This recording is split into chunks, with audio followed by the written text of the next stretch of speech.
Hello and welcome back to NoBS. Today we're talking about the woke culture and how they're getting things canceled left and right this week. Things are going down in flames recently in light of recent events that have caused lots of controversies and race baiting to happen across the country.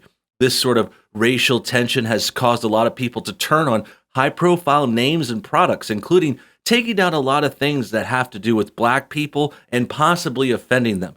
For example, recently, just last week, the movie Gone with the Wind was removed from HBO Max because it featured some black characters in a possibly negative light, even though that movie is very historic, almost 100 years old, and people have been watching it for years. Well, the woke culture and the classic leftist SJWs came after it and took it down, as they are with many other products and things too. Like today's topic. Today we're talking about a popular syrup, a pancake topping called Aunt Jemima. Aunt Jemima's products have been a big staple in our country for many, many years. This is a classic product, and apparently that name and the logo and the fact that they have a black woman as their sort of product mascot, that's caused some controversy here too. In fact, a video came out on the TikTok app that was criticizing this product, and they've already vowed to change the name, the logo, and everything. They're caving in right away, which is pretty shocking, pretty surprising. I mean, not the worst thing in the world. I'm not like the biggest fan or like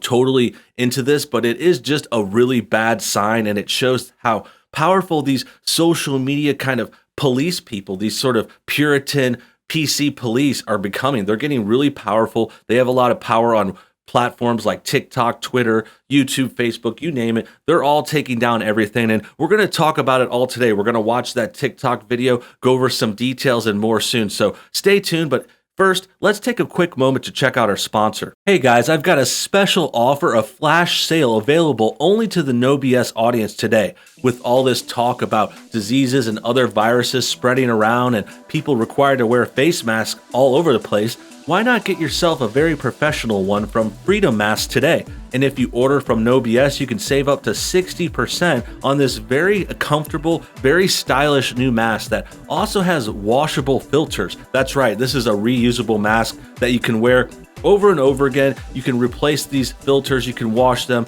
you can buy a couple copies. I mean, they're really affordable, they're a really good deal, they're comfortable to wear, they fit right over your ear and all that stuff. And most importantly, it'll keep you safe. It'll protect you from contaminants, it stays safe from polluted air and environmental pathogens and all that stuff. So it's a good deal and only available to the audience today.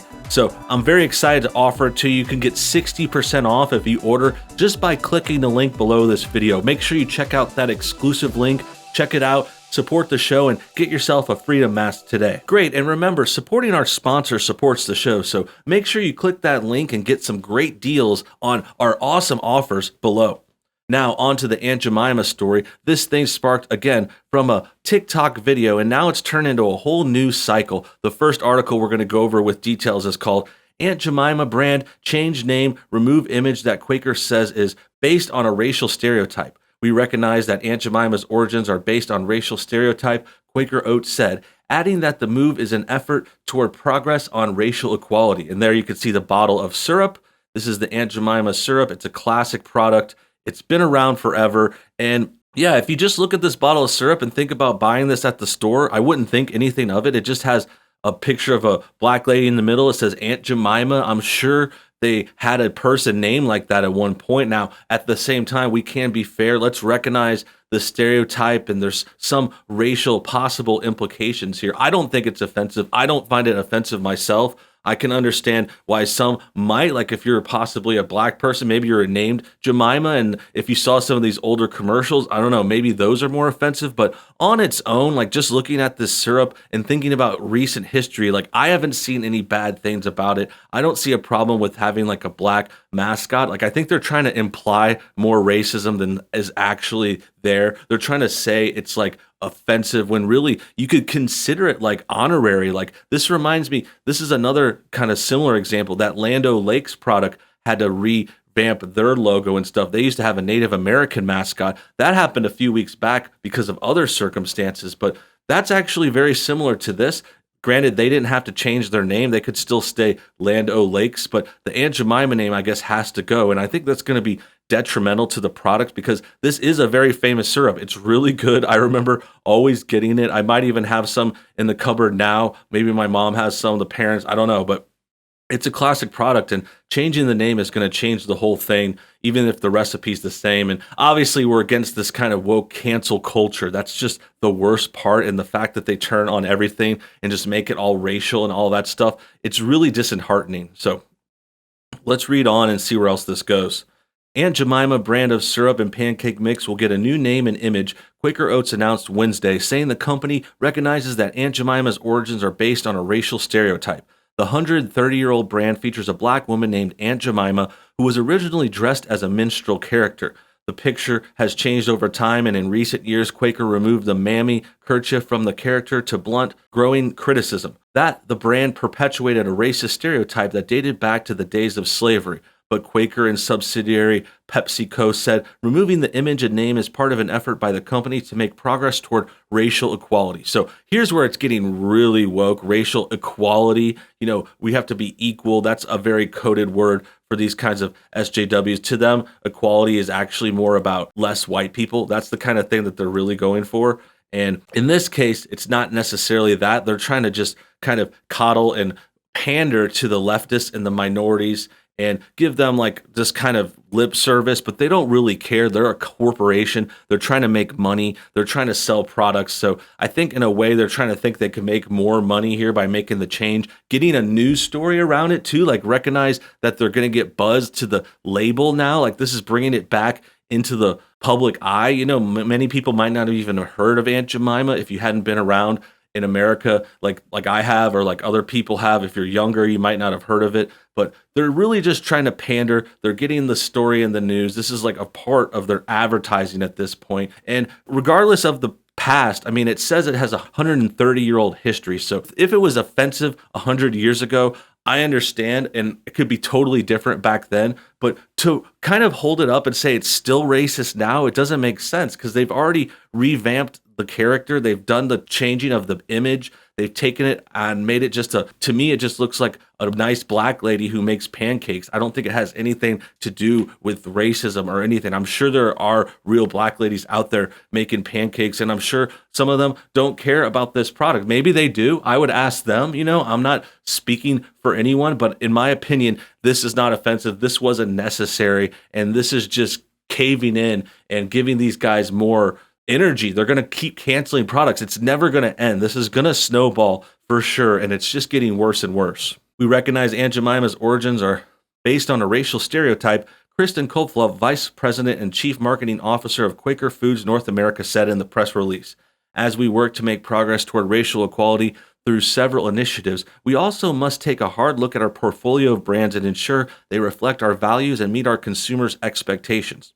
Krove said the company has worked to update the brand to be appropriate and respectful, but it realized the changes were insufficient. Aunt Jemima has faced renewed criticism recently amid protests across the nation and around the world sparked by the death of George Floyd in Minneapolis police custody. Yes, of course, this is related to what's going on, the tragedy in Minneapolis. This thing happened and it caused all this crazy stuff to go across the nation. And now we're seeing all this cancel culture because they've been empowered. These kinds of race hustlers, race baiters have gotten the power, and they know that everyone's catering to them. It started with just a bunch of companies sending out these messages and saying stuff, but now it's like they're canceling companies. They're trying to change companies. The Oscars now have race quotas. You know, the NFL had a race quota even before this, and it's just going crazier and crazier. Like they're kind of saying blood in the water, and they're like these vulture shark type people that they're just going to keep going and keep pushing it further and further. So,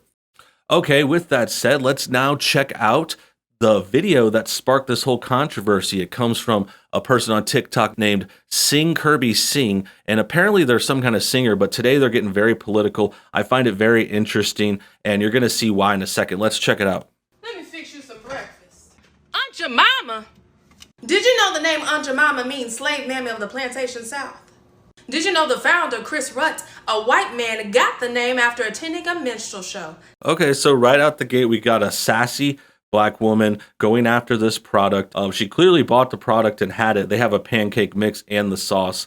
But the point here I want to get at is, First of all, I don't know if she's intending to match the box, but she's matching the box and she's kind of like doing the voice. I guess that's kind of like a joke. I'm not sure if that's her normal voice, but it seems like she's trying to do like an over the top racialized voice. And the other thing I notice is I'm like kind of curious. I'm not really sure. And I don't want to sound offensive or anything, but I just got to ask. I mean, is she black? Like, she seems to be taking like personal offense and she put this whole thing out there and is getting really into it. But I'm just wondering, like, I'm a serious question. Like, is she black? Like, I'm just not even sure. Like, because she looks really, really light to me. And I mean, look at the picture on our near screen right now. Like, I'm as tan as she is. So if I had this kind of hair, I guess I could say I'm black too. I'm not doubting it. I'm not questioning it, but it's just very interesting. Let's see what else they say, and maybe we'll get back to that. Think blackface. Did you also know he hired former slave Nancy Green to be his very own Aunt Jemima, where she went around cooking pancakes and telling people stories of the good old South? And afterwards, they could take home a box of Aunt Jemima and that feeling of having their very own mammy. Not today. Black Lives Matter, people, even over breakfast. Okay, so very serious, over the top. Like, I'm not sure if anyone should care this much about a company that makes pancakes and syrup. I mean, she is like really into it, like really sassy.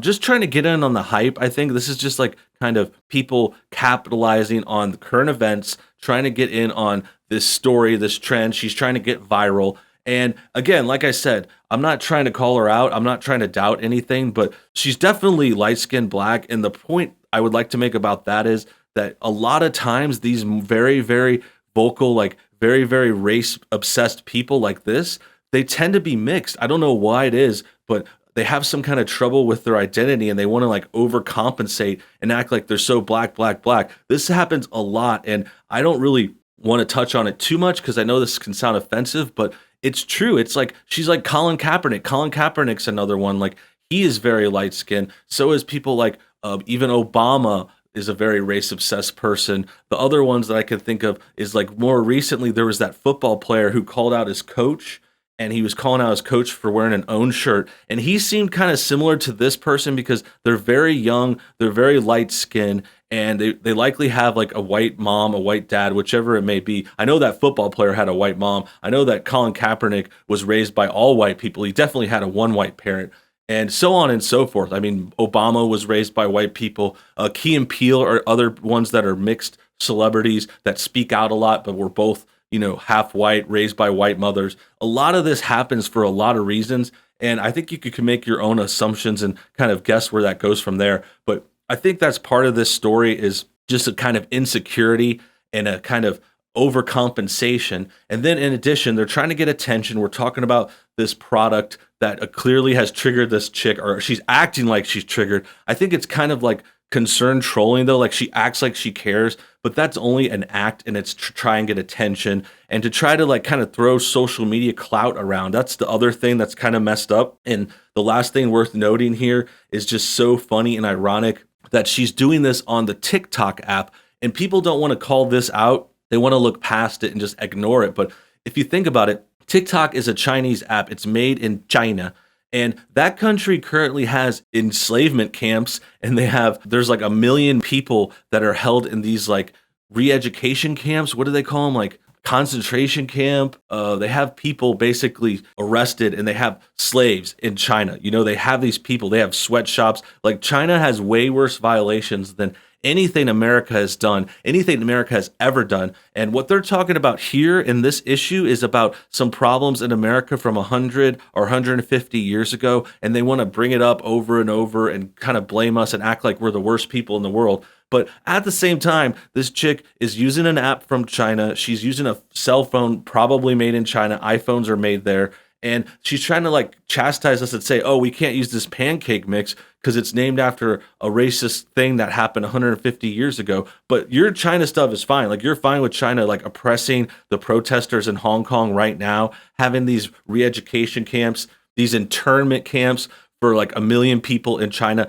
right now. That's fine. The sweatshops are fine. All this child labor and stuff, that's cool to these people. And that's what makes this the most ironic and the most hypocritical. They're not really thinking about their implications. And I wouldn't normally bring this up. I mean, I use products from China still. Like, I have an iPhone. Like, I understand. I'm not trying to say I'm a Puritan or some kind of like vegan or whatever, America products only, but I'm also not the one trying to cancel stuff. I'm not the one like calling out products for this kind of supposed racism. And that's what we're dealing with. And it's just a bunch of hypocrites, a bunch of people just kind of hustling us and trying to get us all stirred up and race baited. And that way, it can also lead to possible success for the Democrats in the presidential election. That about wraps things up. I hope you guys enjoyed today's video. Make sure you comment your thoughts on everything below. Also, hit that like button to get our things shared. And until next time, you have a great day.